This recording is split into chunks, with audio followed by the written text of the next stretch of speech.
Hello दोस्तों, welcome back. तो आज मैं एक्सप्लेन करने जा रहा हूँ the devil is a part timer का एपिसोड 7। एपिसोड की शुरुआत होती है जब सड़ाव और एलिसिल ब्रेकफास्ट के लिए तैयार हो रहे होते हैं। तभी उनके डोर पर नॉक होती है, नॉक नॉक, और वहाँ पर डोर पर कोई और नहीं, वही किमोनो वाली लड़की होती है जिसे कल शाम सड़ाव ने सिटी ओवर से गिरने से बचाया था।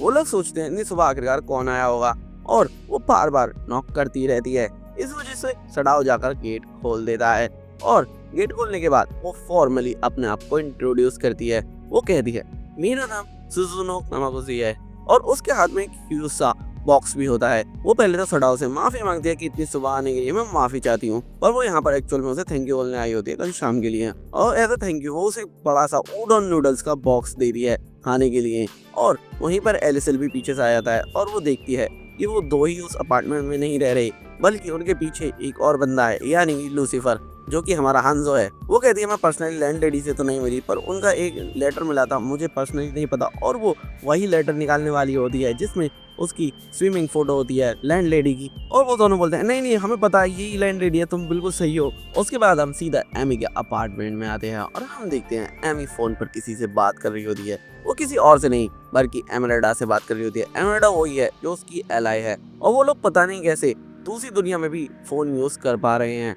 एमराल्डा बोलती है कि मैंने तुम्हारे लिए पार्सल में कुछ भेजा है, क्या तुम्हें वो रिसीव हो गया? और वो बोलती है हाँ मुझे रिसीव तो हो गया है। और एमी उसे खोल कर देखती है, और उसमें कुछ ड्रिंक्स होती हैं, उसमें लिखा हुआ होता है होली विटामिन बी। लेकिन एमराल्डा बोलती है नहीं नहीं वो होली विटामिन बीटा है, और वो एक सप्लीमेंट है जो कि तुम्हारी सेलेस्टियल फोर्स को रिस्टोर करने में मदद करेगा। यानी कि एक तरह से एमराल्डा ने किसी तरह से एनर्जी उसके लिए भेजी है, सेलेस्टियल एनर्जी, जिसे वो अपना मैजिक यूज कर सकते हैं यहाँ पर अर्थ में भी। एमिलिया काफी ज्यादा थैंकफुल होती है और उसे शुक्रिया बोलती है इतनी हेल्प करने के लिए। लेकिन एमराल्डा बोलती है तुम्हें ये होली विटामिन बीटा संभाल कर पीना पड़ेगा, तुम कोई भी चीज इसमें मिस नहीं कर सकती, तुम्हें सारे के सारे इंस्ट्रक्शंस फॉलो करने पड़ेंगे, तभी ये काम करेगा, समझ में आया ना तुम्हें? और वो कहती है हाँ हाँ ठीक है, मैं सारे के सारे इंस्ट्रक्शन ठीक से फॉलो करूंगी जैसे तुमने बताया है। जिसके बाद वो दोनों फोन रख देते हैं। फिर हम देखते हैं एमी भारी धूप में, भारी गर्मी में सड़ाव के यहाँ पर आई हुई होती है उस पर नजर रखने के लिए, और वो बार बार पानी पी रही होती है। उसे काफी ज्यादा गर्मी लग रही होती है, लेकिन तभी वो नोटिस करती है कि सड़ाव के अपार्टमेंट में एक लड़की है, और वो सोचती है क्या ये एक ऑर्डिनरी डीमन है या फिर ये कोई इनोसेंट लड़की है। वो अभी ये चीज डिसाइड नहीं कर पाती, लेकिन जैसे ही वो उस लड़की को देख लेती है वो डिसाइड करती है कि वो अब अपार्टमेंट के अंदर जाकर घुसकर उन्हें देखेगी और सुनेगी आखिरकार ये सब क्या चल रहा है। फिर हम देखते हैं एमिलिया उस अपार्टमेंट के अंदर जाने की कोशिश करती है उन लोगों की बात सुनने के लिए, और हम देखते हैं अपार्टमेंट के अंदर सुजू ने एक्चुअल में हांजो को खाना बनाना सिखा रही है। और हम देखते हैं उनके पीछे बेचारा एलिसिल पड़ा है, बड़ा ही बीमार सा, वो बड़ा ही शुक्रगुजार है सुजुने का। वो बोल रहा है कि शुक्रिया मिस सुजुने, आप हमारी इतनी हेल्प कर रही हो, मेरी तो तबीयत कुछ ज्यादा ही खराब है। और हांजो बोलता है मिस सुजुने आप तो बिल्कुल एलिसिल की तरह हो, एलिसिल नंबर 2 बन रही हो आप। और उनकी ये बातें एमिलिया सुन रही होती है, उसके लिए ये सब चीजें सेंस नहीं बना रही कि आखिरकार ये लोग कैसी बातें कर रहे हैं। और तभी उसे एक इंग्रेडिएंट की जरूरत पड़ती है, गार्लिक का कुछ इंग्रेडिएंट चाहिए होता है उसे खाना बनाने के लिए, पर एलिसिल बोलता है कि वो अभी हमारे पास नहीं है। और सुजुने बोलते हैं चलो कोई बात नहीं, मैं अपने रूम से लेकर आ जाती हूँ। और उसकी ये बात सुनते ही एमी सोचती है कि मुझे अभी यहाँ से भागना चाहिए वरना ये मुझे देख लेगी, और वो तुरंत वहां से भागती है। लेकिन इतने में ही सुजुने गेट खोल लेती है, और वो उसे देख भी लेती है, लेकिन वो सीधी नीचे जाकर पड़ती है, मतलब सीढ़ियों पे से फिसल जाती है। लेकिन उसके नसीब की बात समझो कि नीचे हमारा सड़ाव माँ होता है, और वो उसे कैच कर लेता है। उससे कहता है कि तुम आखिरकार ये ऐसे बार बार गिर क्यों रही हो। लेकिन जैसे ही वो देखती है कि सड़ाव ने उसे पकड़ा है, वो एकदम उसको मारती है, और वो दोनों ही नीचे गिर जाते हैं। बेचारा सड़ाव, उसकी तो कोई गलती भी नहीं थी, वो तो बेचारा उसे बचाना चाहता। पता नहीं कैसी हीरो है, इतनी इरिटेट क्यों रहती है पता नहीं इससे। फिर हम देखते हैं वो लोग अंदर अपार्टमेंट में बैठे हुए होते हैं सभी के सभी, और एमी से सुजुने बोल रही होती है मुझे माफ करना, मेरी गलती थी, मैंने ऐसे अचानक से डोर खोल दिया। और वो कहती है नहीं नहीं मेरी ही गलती थी, मुझे ऐसे संभल कर जाना चाहिए था, मेरे पैर फिसल गए। और वो सभी लोग अभी थोड़े शांत हो गए होते हैं, और तभी हम देखते हैं हांजो बाहर से कुछ आइटम लेकर आता है जो कि एमी ने मंगाया था, और वो देखता है वो एक एनर्जी ड्रिंक टाइप वही विटामिन बीटा, और वो उससे वो छीन लेती है।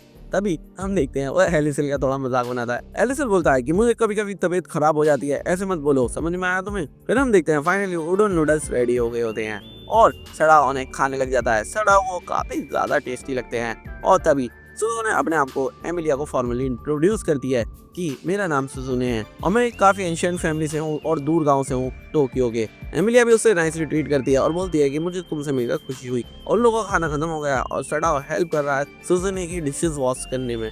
और तभी सडाओ अपनी पढ़ाइयाँ मारने लग जाता है। वो बोलता है एज अ ह्यूमन बीइंग मैं काफ़ी ज़्यादा मैच्योर हो गया हूँ। और एमिलिया बोलती है आखिरकार तुम बोलना क्या चाहते हो। और वो बताता है क्या तुम भूल गई कि मुझे हाल ही में प्रमोशन मिला है और अब मैं डेप्यूटी बॉस बनने वाला हूँ। और अब जब मैं शिफ्ट मैनेजर बन चुका हूँ तो मुझे एक्स्ट्रा पे भी मिलेगा और एक अच्छी खासी पोजीशन भी मिलेगी। और ऐसे ही धीरे धीरे मैं और भी ज्यादा प्रमोट होऊंगा और एक नई ऊंचाई तक पहुंच जाऊंगा। और उन दोनों की कन्वर्सेशन देखकर सुजुने एमिलिया से पूछती है क्या तुम दोनों काफी ज्यादा क्लोज हो।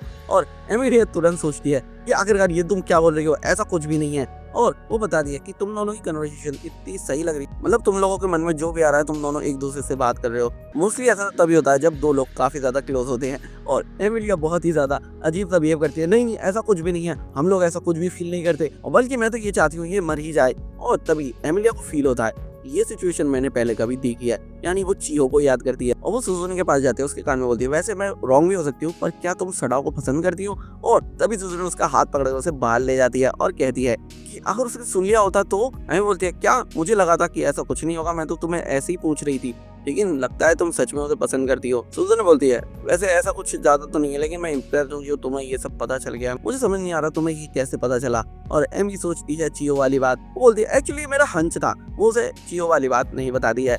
उससे बोलती है कि वैसे मुझे नहीं पता तुम क्यों उसे पसंद करती हो, लेकिन मैं तुम्हें एक वार्निंग देना चाहती हूँ कि तुम्हें इससे कुछ नहीं मिलने वाला, तुम इस इंसान से दूर ही रहना जितना हो सके। और सुजुने कहती है आपकी एडवाइस के लिए थैंक यू, वैसे तो मुझे नहीं लगता कि कोई प्रॉब्लम है मुझे उनकी क्लोज जाने से, पर मैं ध्यान रखूंगी जो आपने बोला है, क्योंकि आप उसके काफी क्लोज हो तो हो सकता है तुम कुछ ऐसा जानती हो जो मुझे नहीं पता हो। जिसके बाद हम देखते हैं एमी उससे कहती है 1 मिनट रुकना। और एमी अंदर आकर एक कागज पर अपना फोन नंबर, ईमेल और होम एड्रेस डालती है और उसे सुजुने के दे देती है और कहती है कि कभी भी अगर ये लोग तुम्हें परेशान करे तो तुम मुझे रीच आउट कर लेना, मैं इन लोगों को संभाल लूंगी। और सडाओ बोलता है क्या तुम हमें इतने बुरे लगते हैं। और एमी फिर वहां से जाने लग जाती है कि ठीक है अब मैं यहाँ से जा रही हूँ। और वो इस बार जाते जाते गिरती हुई बचती है, लेकिन इस बार वो फाइनली बिना गिरे चली ही जाती है। फिर हम देखते हैं नेक्स्ट डे हो गया और सुजुने एक लंच बॉक्स रेडी कर दिया है। और एलिसिल की तबीयत काफी ज्यादा खराब है तो सडाओ कुछ खाना वगैरह भी नहीं ले जा रहा है अपने लिए। और तभी हम देखते हैं वहां पर सुजुने आती है, उसके लिए वो लंच बॉक्स लेकर और बोलती है कि ये मैं आपके लिए लेकर आई हूँ। और वो उस लंच बॉक्स को ले जाता है अपने काम पर। इसके बाद शाम हो जाती है और एमी एमरल्डा से बात कर रही है और वो दोनों बातचीत कर रहे हैं। एमरल्डा पूछ रही है कि विटामिन बीटा काम कर रहा है या नहीं। और बोलती है मैं इस बारे में कुछ कह नहीं सकती क्योंकि अभी तक मेरा कोई रियल यूज पड़ा नहीं है उसका, क्योंकि मुझे अभी सेलेस्टियल फोर्स यूज करने की जरूरत पड़ी ही नहीं है। और एमरल्डा पूछती है क्या तुम डेविल पर नजर रख रही हो। और बोलती है एक्चुअली में डेविल भी अपने काम पर बिजी रहता और मैं भी अपने काम पर बिजी रहती हूँ, हम दोनों के पास ज्यादा टाइम ही नहीं रहता कुछ भी करने का।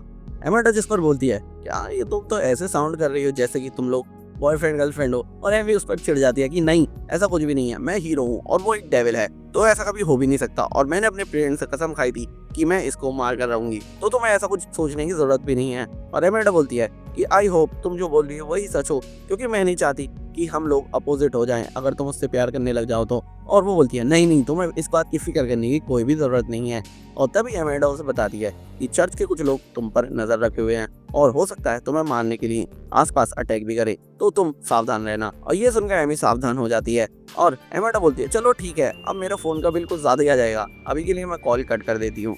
और वो कॉल कट कर देते हैं और हम देखते हैं मैकडोनल्ड्स में सडाओ की बॉस उसे समझाती है एक एसएफसी नाम से sandwich fried chicken restaurant open होने वाला है, तो हम लोगों को फोकस करना पड़ेगा अपनी स्टेज को ध्यान रखते हुए, अपना टेस्ट बरकरार रखते हुए, और हमें उस रेस्टोरेंट को अपना बिजनेस नहीं खाने देना है। और तुम अब से डिप्टी बॉस होने वाले हो तो तुम्हें इन सब चीज़ों का ध्यान रखना पड़ेगा, तुम्हें अच्छे से सब कुछ मैनेज करना पड़ेगा एज अ शिफ्ट मैनेजर। और वो बोलता है हाँ बिल्कुल बॉस, मैं तुम्हारी उम्मीदों पर खड़ा उतरूंगा, आप बिल्कुल भी टेंशन मत लो, मैं सब कुछ यहाँ पर संभाल लूंगा। और फिर अपने बॉस से बात कर वो लंच करने के लिए जाता है चियो के सामने। और चियो बोलती है कि ये तो काफी अच्छा लंच बॉक्स है, सिंपल है पर बड़ा प्यारा लग रहा है।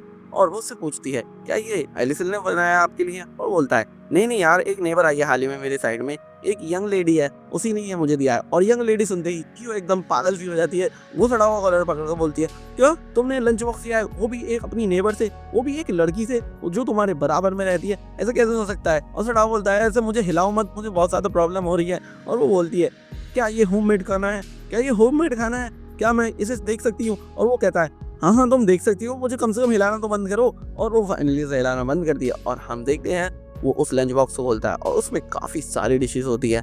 और चीहो कहती है ये तो न्यू ईयर डिशेस है। और वो बोलती है कि मुझे समझ नहीं आ रहा आखिरकार मैं क्या करूँ, एक और लेयर है इसमें, अभी नीचे कुछ और हो सकता है, क्या मुझे नीचे देखना चाहिए? लेकिन अब मैं ऐसे पॉइंट पर आ चुकी हूँ कि मैं पीछे नहीं हट सकती। और वो उससे बोलती है कि ठीक है ये वाली लेयर हटाओ, मुझे नीचे भी देखना है। और जैसे ही वो उस लेयर को हटाता है तो उसके नीचे एक हार्ट शेप बनी हुई होती है और उसके नीचे कुछ राइस वगैरह शायद होते हैं। मुझे ये नहीं समझ आता कि आखिर क्या होता है एग्जैक्टली। जिसके बाद हम देखते हो रात हो जाती है और एक कन्फेक्शनरी शॉप पर एमिलिया कुछ खाने के लिए चीजें ले रही है। और जैसे ही वो बाहर को निकलती है तो एक मैजिक यूजर उस पर अटैक करता है। पता नहीं वो डीमन होता है या फिर ह्यूमन, पता नहीं, लेकिन उस पर मैजिक पावर्स है। और इसी वजह से एमी उस कन्वीनियंस शॉप के रिसेप्शनिस्ट को थोड़ा साइड में करती है और कहती है कि तुम जल्दी से पुलिस को फोन करो। और वो उसे बाहर ले जाकर उससे लड़ने लग जाती है। हम देखते हैं कि वो काफी ज्यादा स्ट्रांग होता है, पता नहीं कौन है वो, और वो अपनी मैजिक शॉट्स उससे लड़ रही है, वो उसके अटैक से बच रही है। और वो उससे पूछती है तुम कौन हो, तुम ह्यूमन हो या डीमन हो? वो कुछ भी नहीं बताता और उसके हाथ में एक बड़ा सा वेपन भी होता है, उसका पूरा फेस कवर्ड रहता है। वो लोग थोड़ी बहुत फाइट करते हैं, लेकिन उसका जो मैजिक होता है वो जो आंखों से छोड़ता है किसी तरह से एमिलिया के सेलेस्टियल फोर्स को खत्म कर देता है और एमिलिया की स्वॉर्ड खत्म हो जाती है। वो सोचती है आखिरकार ये क्या हो रहा है, लेकिन वो अपनी ह्यूमन फॉर्म में भी नॉर्मली काफी ज्यादा फास्ट होती है और वो बच जाती है। लेकिन तभी हम देखते हैं पीछे से वो रिसेप्शनिस्ट आता है और एमिलिया को वो बचा लेता है, पीछे से टमाटर वगैरह मारता है उसके ऊपर और वो वहां से भाग जाता है। और एमिलिया फिर उससे पूछती है क्या तुमने पुलिस को बुला लिया? वो कहता है नहीं, एक्चुअल में हमारा सिक्योरिटी सिस्टम ऐसा है कि वो ऑटोमेटिकली पुलिस को और एक सिक्योरिटी फर्म को इन्फॉर्म कर देता है, लेकिन हमारी पॉलिसी ऐसी है कि अगर ऐसा कभी कुछ हो तो जो भी कस्टमर हो हमारे साथ उन्हें तब तक रहना पड़ेगा जब तक पुलिस ना आ जाए, तो क्या आप वेट कर सकती हो? और वो बोलती है हाँ ठीक है यार, अब क्या ही कर सकते हैं। और वो आराम से वहीं कन्वीनियंस शॉप में बैठ जाती है और वहाँ पर पुलिस भी आ जाती है और वो वहाँ पर सोच रही है बैठे बैठे कि आखिरकार ये क्या हो रहा है। मैं विटामिन बीटा प्रॉपरली पी रही थी और मुझे फील भी हुआ कि मेरी सेलेस्टियल फोर्स बढ़ चुकी है, लेकिन अचानक से वो उसकी कैसा मैजिक था जिसने मेरी सेलेस्टियल फोर्स को नलीफाई कर दिया। मुझे संभल कर रहना पड़ेगा और इस बारे में और जानना पड़ेगा। और फिर वो रिसेप्शनिस्ट उसका सामान लेकर आता है और कहता है कि आपका सामान है ना, तभी उसका फोन बच जाता है। वो फोन उठा दिया और फोन पर कोई और नहीं बल्कि चीयो होती है। और चीयो बड़े टेंसिव वे में बता रही होती है कि एमिलिया मुझे तुम्हें कुछ बात बतानी है, वो सड़ाओ के बारे में है। और वो बोलती है क्या सड़ाओ ने आगे क्या करा, मुझे बताओ। वो बड़ी गुस्सा करती है, लेकिन वो बताती है कि एक्चुअल में सड़ाओ एक लंच बॉक्स लाया था, वो भी 2 लेयर लंच बॉक्स, और उसमें एक लेयर पर हार्ट भी बना हुआ था। और ये बात सुनकर एमिलिया एकदम शॉक हो जाती है, क्या ये बात पता नहीं रही है। और इसी के साथ हमारा ये एपिसोड खत्म हो जाता है। दोस्तों अगर वीडियो पसंद आई हो तो वीडियो को लाइक कर दो, चैनल को सब्सक्राइब करके वीडियो को शेयर कर दो और यार थोड़ा सपोर्ट दिखाओ मुझे।